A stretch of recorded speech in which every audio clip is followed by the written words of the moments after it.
अस्सलाम वालेकुम, बिस्मिल्लाहिर्रहमानिर्रहीम। आज हम बनाएंगे सूजी का हलवा टुकड़ियों वाला। उसके लिए हम आधा कप पानी लेंगे, 1 कप चीनी लेंगे, जिसका हम शीरा तैयार कर लेंगे।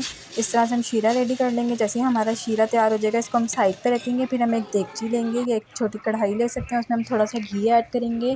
घी ऐड करने के बाद हम 1.5 कप सूजी ऐड करेंगे। इसमें सूजी छान कर ऐड करिएगा।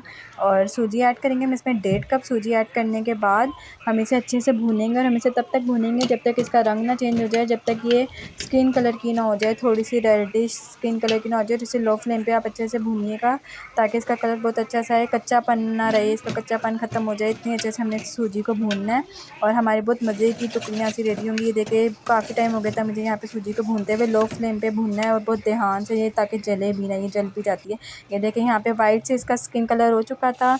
और यहाँ पे हमने जो शीरा रेडी किया था, हम वो शीरा इसमें ऐड करेंगे। शीरा ऐड करने के बाद हम इसे तब तक पकाएंगे जब तक ये थोड़ा सा फूल ना जाए। इसे हम खूब अच्छे से पकाएंगे। और ये जब ये तैयार हो जाएगा तो इसके तैयार होने की पहचान ये होगी कि ये देगची में खुद ब खुद ही ना छोड़ देगा, बर्तन को छोड़ देगा, मतलब ये हलवा। ये देखेंगे यहाँ साइड पे हमने एक हल्का सा घी लगा के हमने एक प्लेट को रख लिया था, जो बिल्कुल एक प्लेन सी थी उस तरह के। और ये देखेंगे अच्छे से भून रहा था, इसका जो एक्स्ट्रा ऑयल था वो ऊपर आ गया था, वो मैंने साइड पे निकाल दिया था बाद में। और इस तरह से आप इसको अच्छे से भूनते रहिएगा और आपको खुद पता चलेगा। ये देखें जैसे भी ऐसा ये बिल्कुल तैयार है। ये जैसे बर्तन छोड़ दिया अब इसने, कितने अच्छे से खुद ही घूम रहा है। ये देख सकते हैं आप कि भाई कितने अच्छे से ये बर्तन छोड़ चुका है। ये बिल्कुल रेडी है, इसका मतलब है। अब हम एक प्लेट लेंगे, उसमें हम इसे डिश आउट करेंगे और ठंडा होने के लिए रख देंगे। आप बादाम अपनी पसंद के कोई भी मेवे ऐड कर सकते हैं। और ये थी इसकी